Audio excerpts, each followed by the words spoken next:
The Notifications tab allows you to configure the different kinds of notifications that you can use with your messaging service.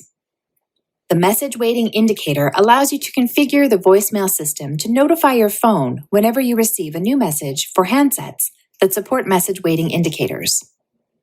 Depending on your phone, the notification will either flash a light on your handset, display a notification icon on the screen, and/or signal a message with a sound or vibration. Check this box to receive notifications on incoming messages and specify which messages to receive notifications on here. Click Apply to save your settings.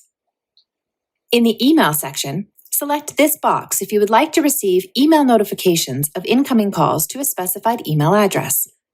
Please note, this is only a notification that a message has been received. This is not a copy of the actual message.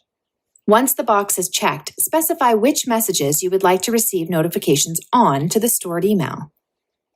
If an email is not stored, click New Entry and enter the email address. Click Apply to save your settings. In the Outdial Notification section, you can configure the voicemail system to call you whenever you receive a new message. You can choose which types of messages you would like to be notified about and specify the hours you would like to receive these messages by clicking Schedules. Check this box to enable and enter the phone number here. Check the boxes of the messages you would like to be notified of here. Click Apply to save your settings. In the Override Notification section, you can enable to configure the voicemail system to notify you differently for a period of time.